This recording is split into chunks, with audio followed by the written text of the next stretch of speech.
All right. Good afternoon, everyone. Hello and welcome to the 10th Annual Wild Wisconsin Winter Web Conference. I am Jean Anderson with the South Central Library System, and I am standing in for Jamie Machik as moderator of the Wellbeing Track today. Jamie had a family emergency with her dog, so she is taking care of her well-being by taking care of her dog. She wanted me to make sure to tell you that. And assisting me today is Joy Schwartz from the Winnifox Library System, and we are glad to have you here. Our presenter for this session is Tanaya, I'm going to say it wrong, Winder. Sorry, just because I just asked you about it. So our presenter for this session is Tanaya Winder, Director of Upward Bound at the University of Colorado, and she will be discussing honoring resilience. So Tanaya, whenever you are ready, go ahead and take it away. Great. Good afternoon, everybody. Thank you so much for having me. So I'm just going to introduce myself. My name is Tanaya Winder, and I am a member of the Duckwater Shoshone tribe. I'm also Premier Lake Paiute, Southern Ute, Dene, and Black. Those are my heritages. I am really excited to be here with you all today. I love doing these workshops. I feel like honoring our strength, honoring our resilience, doing this self-care, community care, it's such an important part that I really am grateful that a lot of organizations and conferences are adding these wellness tracks, because, you know, sometimes what we do is a lot of work, and working with people, teaching, just, you know, making it through life, pandemic or not, it can be tough, you know, and you can't drink from an empty cup, or, you know, for those of you who have flown, how they say you have to put your own oxygen mask on before you can put it on others.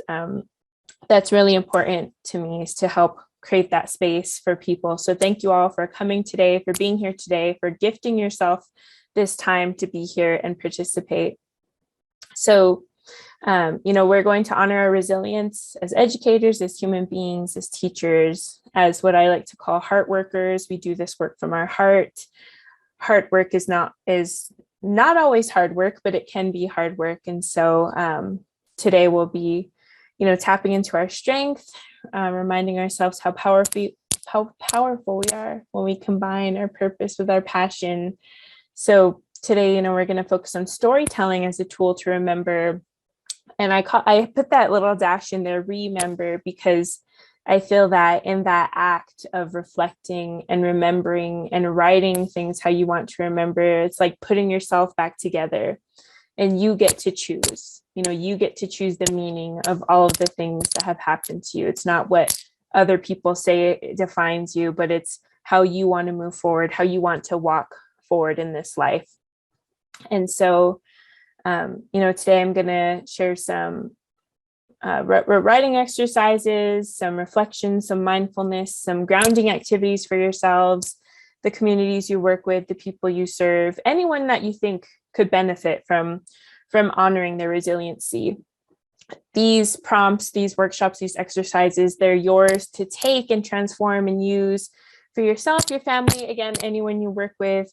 I believe our shared knowledge is our communal knowledge. So anything I'm sharing in terms of like these exercises and workshop and reflections, you can feel free to take with you and use. So to get us started, I'm going to have us just start with a grounding exercise. And since I can't see you, I'll just trust and hope that you're doing it. I like to start with these grounding activities because I feel like it really calls us into the room, calls us into the space. You know, we spend so much time on Zoom, on laptops, on phones.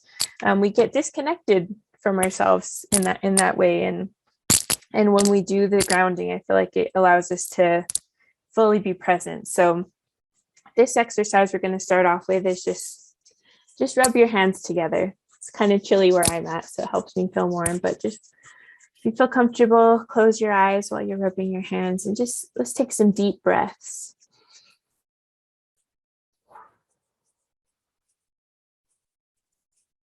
And just keep rubbing your hands together and breathing those deep breaths. If you're someone who has a lot of anxiety, you might just take those shallow chest breaths, but now is the time to just breathe deep into your belly.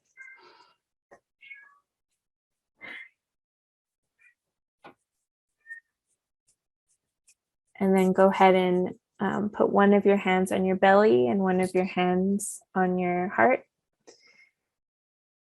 And just feel that energy. And as we're breathing, we'll just send good thoughts and energy and breath to people who might be having a hard time breathing right now, a hard time breathing physically, maybe because of illness or COVID, or a hard time breathing mentally if there's things affecting people's minds. And for those who might even just be having a hard time breathing economically, these are hard times for a lot of people, and we'll just send them some of our good intentions.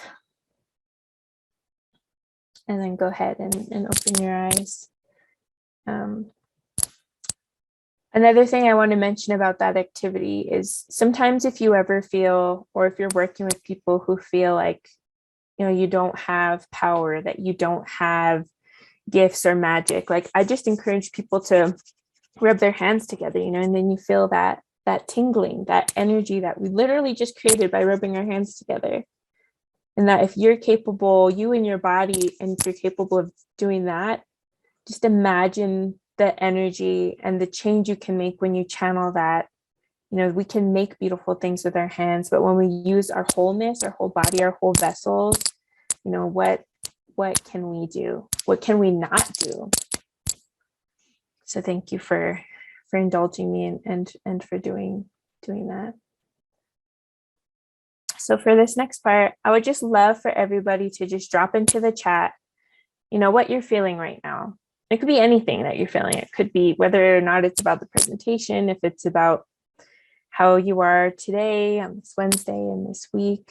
I put a feelings wheel on there for people who, it's hard to get in touch with feelings sometimes. My mom will be like, how are you feeling? I'm like, I'm okay. And she's like, okay, it's not a feeling. Like, tell me how you're feeling. So just drop into the chat if you're comfortable, how you're feeling right now. Calm, happy, hopeful, content, sad, calm, open, curious, nurturing, sad, anxious, overwhelmed, burdened, relaxed, overwhelmed, inspired, weighed down, thoughtful, bound up. Thank you everyone for sharing. If you didn't get a chance to share, you can still drop it in there. Naming something has such power. I was doing a workshop a few weeks ago, and one of the ladies said that her tribe came up with a name for COVID because they couldn't deal with it. They couldn't fight it until they named it, and that power of naming it in their language. And it made me think of this activity, and even more like grounded me in why I like to start presentations with this, because naming something has power. Naming how we're feeling like releases some of that tension or energy. You might just, some of us are just so busy and just going through life, or maybe even keeping ourselves busy to not feel what we're feeling, but naming it's just like, wow, I didn't know I was feeling really anxious right now, or I didn't know I was feeling burdened right now. You might hear my needy kitty cat. I'm sorry if you hear him. So, sharing our feelings, I find, brings us into the room. And some of the people we serve, whether it's students or community, they might struggle with anxiety, especially during these times. And this is a practice I like to use whenever I'm leading big workshops or small workshops. Of course, it's easier to do it through Zoom. So, some of these activities, it might ask us to stretch. They might call on us to stretch. So before we get into the writing, I'm actually going to ask us to stretch. So let's take a minute and do some stretching. These are some examples of if you like to stand and stretch, if you want to just sit, many of these you can just sit and do. We can't see you, so you could just whatever feels like a good little stretch to you right now. So wherever you are, if you want to stand up, you can stand up. If not, just remain seated and stretch and do whatever feels comfortable for you. You know, maybe you want to just move your head or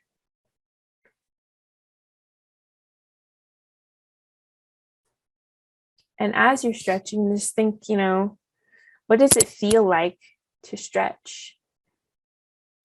You know, for some of us, it might wake us up, can feel good, even if it feels uncomfortable at times. It's our blood flowing.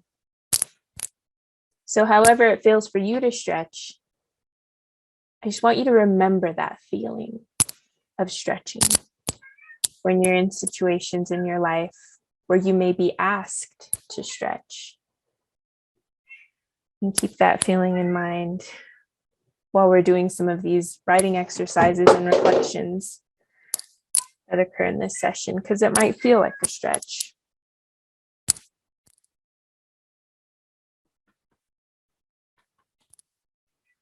So now we're going to start doing some pre-writing to our writing. And I just want everyone to drop into the chat, you know, what do you think of when you think of resilience?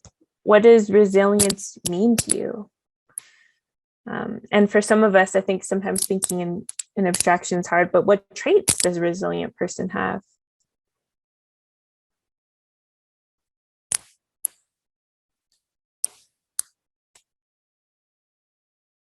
Keeping on when it's tough, bouncing back, persevering through challenges, bouncing back after disappointment or challenges, toughness, recognizing the need for self-care, courageous, failing but continuing to move forward, ability to get back up after a fall, ability to keep going, easygoing. Oh my gosh, this is like a poem and you all didn't, like, it's flowing really nice.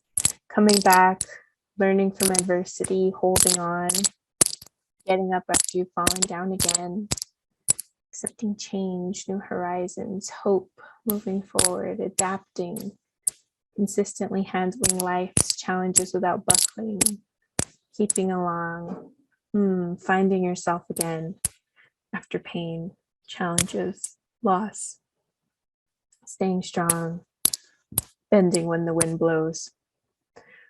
Wow, adapting to adversity and stress, lending space to others.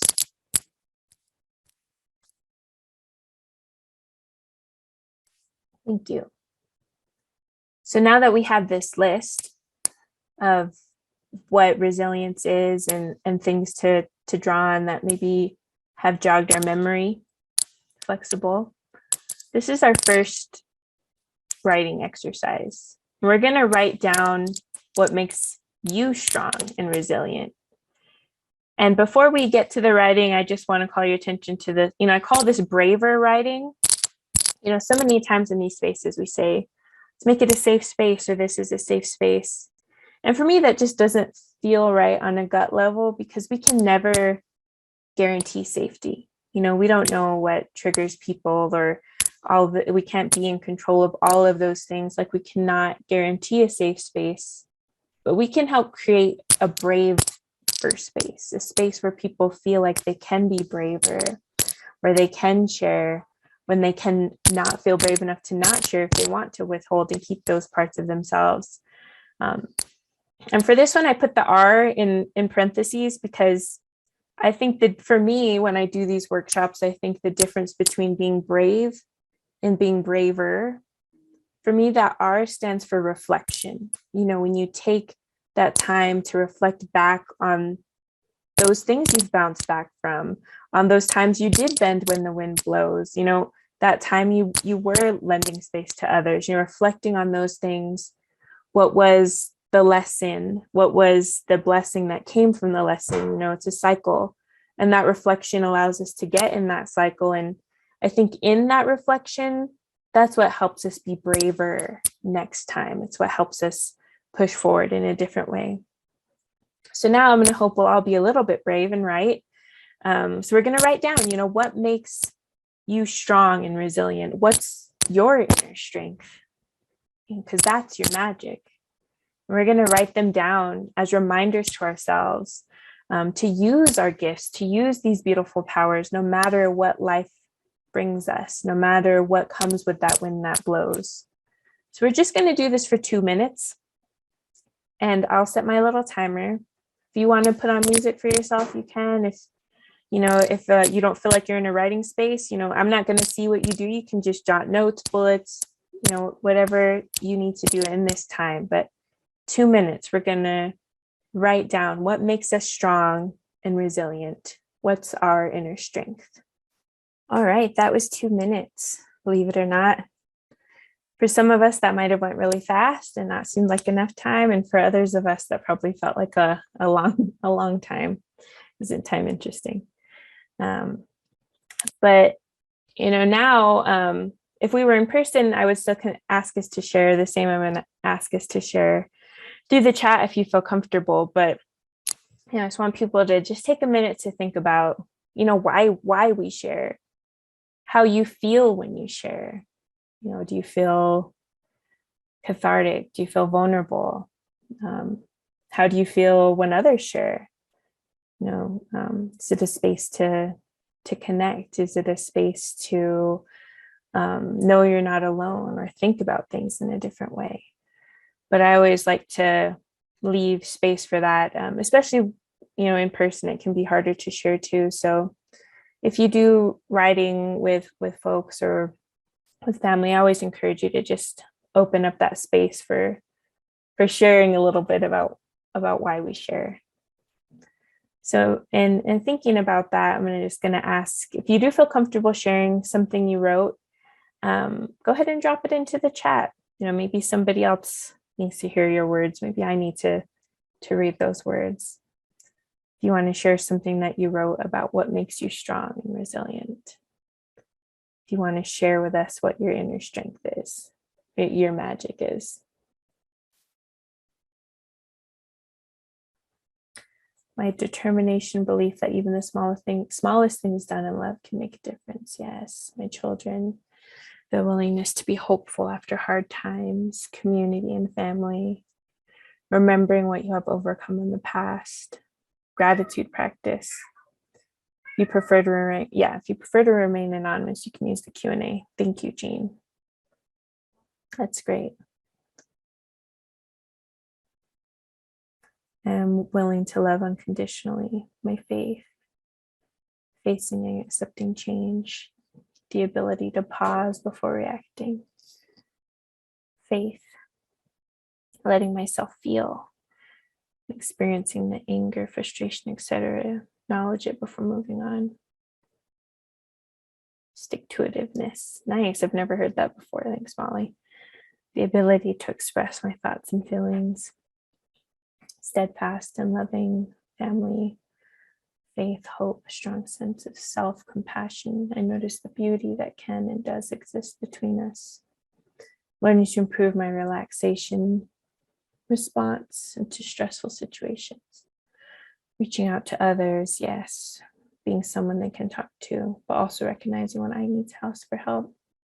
Growth mindset, dialectical behavioral therapy, self-worth to build others up, daily yoga practice, honor my community. Beautiful. So I hope you save this. If there are times when you feel not enough or that you don't have enough to give, to just remember that you are magic. You do have everything you need. And you can write those things down, those things that help you feel good, that the things that remind you of your light and your fire. And I don't know if other people do this, but one practice I've come to do, Tai Chi, compassion for self and others, support from loved ones, remembering I am loved and love, being in nature. Yes. Yeah. One practice I do that, and if you don't do it, I encourage you to do it. It is totally helpful. Like if people email you or message you or send you like a nice thing that makes you feel good about yourself, save it. I have a whole Gmail folder, like label called When You Need Inspiration. And when someone emails me a kind word or something like that, I put my Gmail label on it, When You Need Inspiration. And when it's those days that I'm having just a tough day, a tough time, nice. Jean has one called Nice Things. Yeah, I'll just read it. I'll go through it, and like helps me. Yeah, someone has a warm fuzzies folder. So yeah, if you don't do that, do it. There's other people are giving good ideas for what they call theirs. And encourage those around you to do that too. Because I always thought it was something cheesy I did. And then I shared it with a friend, and he was just like so grateful. And he started doing that too. Okay. So, oops. I had heard once that the longest journey we'll ever take is that 18 inches from your head to your heart. And when I first heard that, I just thought, wow, like that's such a profound statement. We think one thing, but we feel another. And how do we reconcile those? Is there a way to align those things? Is it, that 18 inches between your head and your heart? And then I had also heard, the shortest distance between two people is a story. And I loved that too. Before the pandemic, I was that person who talked to strangers on a plane. Maybe you were flying next to me one day, I don't know. And I would just learn so many things from all the flights I would do. There was a time in my life when I was in the air more than I was on the ground, and in hotels more than I was in my own apartment. But I learned so much about the world just from chatting with different people and hearing their stories and sharing a little bit of mine. And so that's why I love activities like this, things where you can share part of your story, things. I feel like it just helps us get to know people better, and that's why in interviews, I think it's great when people say, tell me about, somebody who's inspired you to be who you are today, because you've learned so much about a person through stories. And, I think telling those stories offers us not only a connection, as we said with sharing, but it helps us bridge some of those distances, between head and heart. So with that in mind, I'm going to tell you all a story that comes from my mother's homeland. And this is a picture of the Stone Mother, and this is Pyramid Lake, on the Pyramid Lake Paiute Reservation in Nevada. If you ever get a chance to be out in Reno, take the hour drive to the reservation. It's so beautiful. But I'm going to tell you two versions of the story about how this lake came to be. And so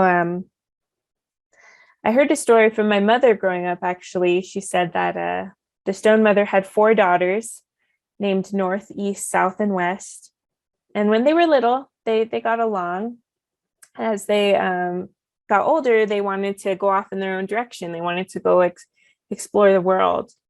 And, they never came back after they left in their own direction. And she was so saddened by their loss that she cried so many tears. She created this lake in the middle of the desert, and her sadness turned her to stone. And so she sits there waiting for them to return. And when I was little, I really connected with this story in so many ways. I had seen a lot of things that, I feel like young children shouldn't see. My community had experienced a lot of loss, just having to grow up fast, we'll say. And I felt like those things hardened me. I felt, desensitized that I too, was made of stone. I couldn't cry when you were supposed to cry. I just felt so hardened. And I used to put a lot of my anger on the Stone Mother. Is this what I've inherited? Like, am I too made of stone? And as I got older, I started thinking about the story in a different way. One, I'm like, my mom knew I was going to go away to college. So maybe she told me that story to help me always remember to come home, to always be connected to home. But many of us also grow up learning to swim in this lake. And so, I go back as often as I can. And I think one time I had gone through something, maybe it was a bad breakup or something, but I was swimming, and then it just hit me, like this truth crashed into me like a wave. And I thought, if I believe this story, and I do, that this lake is created from tears, then I'm literally swimming in tears right now. And isn't that a beautiful metaphor for life? You know, unfortunately, none of us will know a life without pain, without sorrow, without tears. But how do you get to a point so you don't drown in your sadness? And so I thought, wow, like this mother really gave us the greatest tool a loved one could give someone. She gave us a tool and a metaphor, like a lesson, a teaching for processing life. Because you keep swimming, you don't drown in your sadness. But of course, life can be so hard sometimes. You don't have the energy to feel like you can keep swimming. You might feel lost. You don't know which way to keep swimming. So you tread water. You can tread water and take a breath, take a beat, figure out which direction you're going to swim next. And if life hits you hard and you feel so obliterated, you can't even tread water, then you can float on your back. You can float on your back and place that trust in the universe and just breathe and figure out what it's going to take for you to keep swimming. And then I was just so grateful, that this lesson, this teaching was there. And, a few years after that, I had heard another version of the story from one of my great uncles. And you can listen to his version of it. It's on YouTube. His name is Ralph Burns. And he has it on there, but I'll give you the Cliff's Notes version of it. And his story goes, the original man and the original woman had 4 children. And when they were little, they got along. But as they got older, they started arguing and bickering. And they said, if you all keep fighting, I'm going to separate you. And sure enough, as they got older, time passed. And as we humans do, they kept arguing and not getting along. So they said, all right, I'm going to send 2 of you to the north and 2 of you to the south. When you get to where you're going, make sure you light your fire so that we know you're okay. And days passed, time passed, and they see a fire lit in one direction, but they never see a fire lit in the other direction. And that was why the mother cried so many tears. She created this lake in the middle of the desert because she didn't know if her children were okay. And this is a story I think of almost daily for the other reason I shared. But also, I feel like, especially now with social media and the world, right? It's like a balance between wanting to be happy and proud of the things we've done because it shows other people what's possible. We are all role models to somebody. We want to be inspiring. But on the other side, it's like you don't want to be too full of yourself. You don't want to be too egotistical. Like for me in my culture, it's important to have humility. And I've always struggled with balancing this. But I think about that story. They said they wanted their kids to light their fire so that they knew they were okay. And I think each of us has ancestors, regardless of our race or ethnicity or background. We all have ancestors, beloved people we're connected to who've passed on, who are wanting the best for us. And I think they want us to light our fire while we're here on this earth so that they know that we're okay. And that it is our duty and responsibility to light our fire. And so I want everyone to just, think about that. What does it mean to ignite your fire? What does igniting your fire mean to you? And it can be different for everybody. It doesn't have to be being a famous YouTuber or TikTok star or writing a New York Times bestseller. Maybe lighting your fire is being a good teacher or a good educator or a good auntie. It could be anything. But that leads us to our next prompt, igniting your fire. And so we're just going to free write for 2 minutes on this. It could be just reflecting on the story I told you, or it could be answering these questions. How do you ignite your fire? What's the source of your fire? What keeps you going? How are you reflecting or igniting your fire? So we'll do that for 2 minutes. All right, that was 2 minutes. And again, if any of these you feel like you could have kept writing, like gift that to yourself later, like keep writing on it. This one actually won't have a share because some things you can keep to yourself. Your fire is yours. But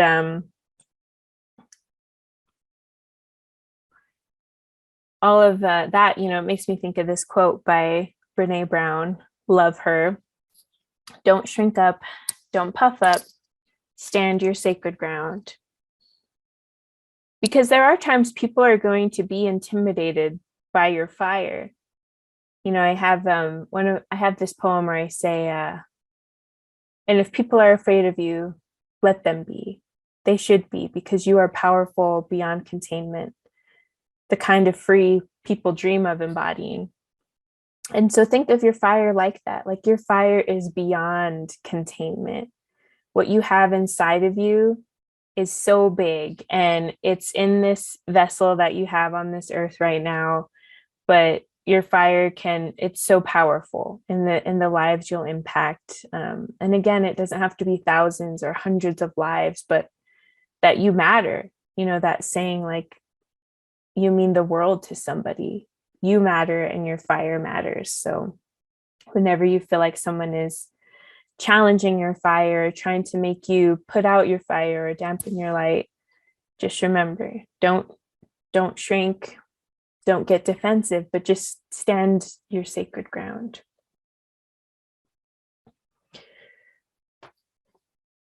I had just said a second ago about these vessels we have that house our fire. And yes, I'll share that poem. Someone asked a question about if I could share that poem, but I think of our vessels, our bodies. One way of standing our sacred ground is by honoring our vessels, our bodies that allow us to have that resiliency, that inner strength. And it can be so easy to become disconnected from ourselves. And we don't always remember. I don't always remember, to take the time to honor the physical spaces I live in, or the bodies that we exist in. And so, for me, when we think about the directions, I think of 6 directions, north, east, south, west, the earth and the sky. And just as, and honoring those 6 directions, what are those 6 directions of our being, social, mental, physical, emotional, environmental, spiritual. So when it comes to deepening our connection with ourselves, we also need to work on, when it comes to deepening our connection with others, we have to deepen our connection to ourselves. So how are we feeding ourselves? How are we feeding these different parts of us? So that leads us to our next prompt. How do you show up in your life? Are you satisfied or content with how you show up? Do you want to stretch into other areas of growth, or out of your comfort to get a new comfort zone? And so that's going to be our next prompt, and we're going to feed ourselves by writing about this for 2 minutes. Write about a time where you gave yourself exactly what you needed. And these can be, small things too, are actually big things. I took off an hour, I took a long lunch, I slept in, but, just write about a time where you gave yourself exactly what you needed, or a time where you felt empowered, a time where you listened to what your mind or body or spirit was telling you. And I know some of these prompts can be hard, especially if you're in a different emotional space right now. And if you can't think about, if you're just like, me, sometimes when I'm in that workaholic mode, I'm like, when did I actually give? I can't even think. Oh my gosh, now I'm feeling guilty because I can't remember the last time I gave myself time, what I needed. What am I doing with my life? You can instead, make it an intention, and just take this 2 minutes right now just to think about, what do you need right now? What do you need right now, physically, spiritually, emotionally, or mentally? And so we'll do that for 2 minutes. All right. So if anyone wants to put in any tips for how you listen to yourself or give yourself what you need, feel free to share those too. I think it's always good to crowdsource ideas, for especially around self-care and wellness. someone might think of something in a different way, and you never know who needs to hear what you have to say.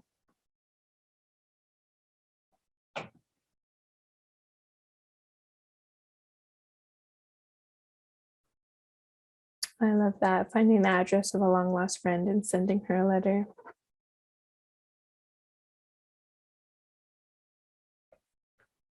Oh, that's nice. Quote show.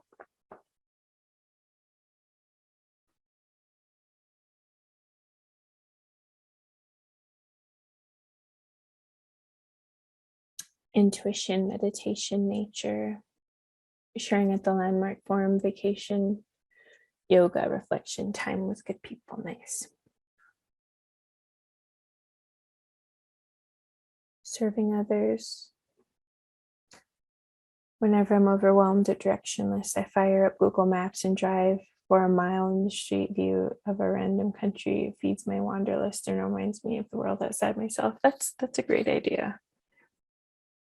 Wonderful.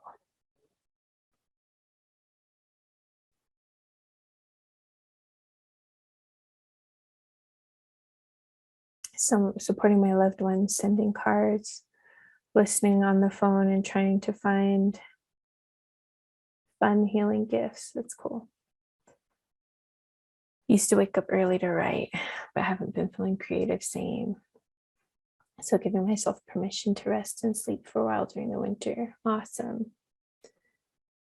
Taking pictures of nature, then looking at them again, sleeping in without setting an alarm, taking time to sit and drink coffee in the morning, spending time outside, early morning yoga, meditation, prayer, and yoga. Nice.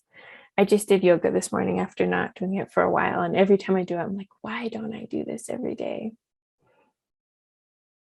Expressing creativity in many forms. Lovely.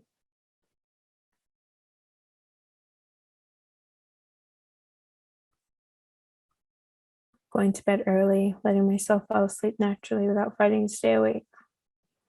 Yes, that is a big one. I know I'm probably not the only one who fights sleep by binge watching things and just watching. I'm like, one more episode. Sometimes it's like, it is midnight, go to sleep. Taking pictures in my journaling app when I don't feel like writing. Oh, that's nice. I haven't heard of a journaling app. I have to check that out. So to close out, and then I'll have time if people have questions or anything like that at the end, and I'll find that poem. Someone also said really focusing on what I'm enjoying in that moment, like the first rays of sunrise. So for our closing, the circle grounding exercise, I'm just going to have everybody, if we're just going to end by releasing if we can. So if you're comfortable, you can close your eyes and just breathe in those deep, nourishing breaths again. And breathe as if each breath and inhale brings you what you need right now. And each exhale, you release something that no longer serves you.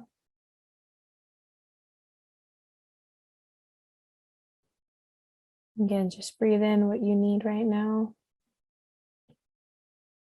And then exhale what no longer serves you. That's what I was thinking about breathing in my Shavasana this morning. Just our earth, our Mother Earth is so powerful and beautiful and strong. Maybe I can just let my anxiety and fear melt away through this floor of my house and into the earth, and that the earth can take that. And then just release the feelings rather than keeping them stuck in your body.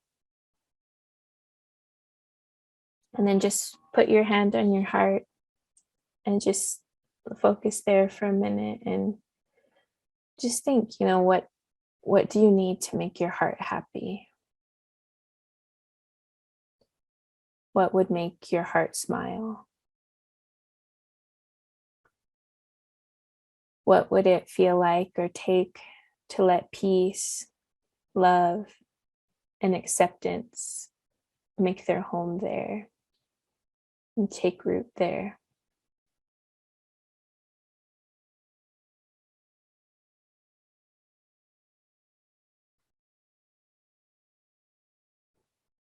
And then go ahead and open your eyes.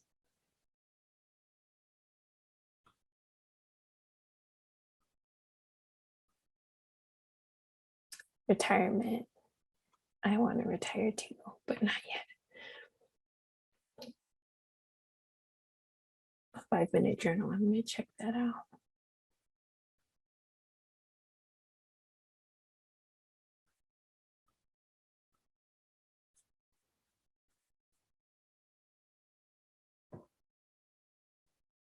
Maybe if I tried talking to my cats in this soothing voice, they would not be as needy. I'm going to practice that today, see if it works.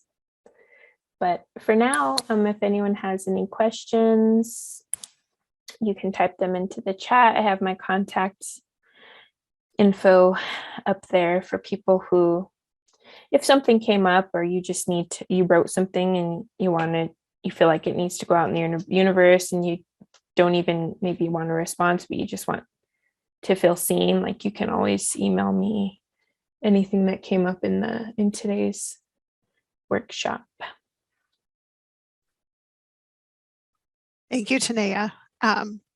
This was a perfectly lovely way to end our first full day of the Wild Wisconsin Winter Web Conference. And if anybody does have questions, we do have time. So feel free to put those in either in the chat or the Q&A. And someone in the Q&A said that listening to you read those responses is so relaxing. So, and I agree, it was very relaxing. So thank you. And so if you wanted to listen to it again, Jamie said these recordings will be up hopefully by Monday. So you can listen to it again. I'm just going to scroll through the chat and see if we missed anything. It's going really fast. Nice. And then I forgot to share one thing too. If you are interested in other things, I do have, these are all available on Amazon, or you can order directly through me if you want a signed copy. But I have like a book of just affirmations and reflections, a self-love journal, and then my book of poetry. So any of those, if you just type my name into Amazon or your local bookseller, they should be able to get you those. Thank you for sharing those. I thought when I looked at your slides earlier, there was another one. So thank you for putting that up. Betsy says, this was so wonderful. Thank you. I think I'd like to include some writing exercises in our next staff training day, if you have any tips on that. Yeah, so if you did want to get the 100 Things I Love About Me, it has a bunch of different prompts. And depending on your staff too, like some of them are just fill in the blank or fill in, and some of them are like the longer reflections that I've done today. But again, anything I've shared, like you can modify these workshops, you can use them however you want to. I always appreciate being booked, but you don't have to book me to lead that. Like, you know, I really believe that our communal knowledge is our shared knowledge, and all of these things, I don't feel like I own them. So if you want to use or recycle or revamp anything, any of these activities, I would do that. And for your staff training too, one thing, if you don't do it as like a webinar, that's fun for the sharing part, is to put people in breakout groups and have everybody share. I've always heard great things about that, like people getting to know their coworkers in a different way. So if you do it through Zoom or even in person, if you put people in small groups for sharing and then rotate, I think that's a great way of helping to open people up too.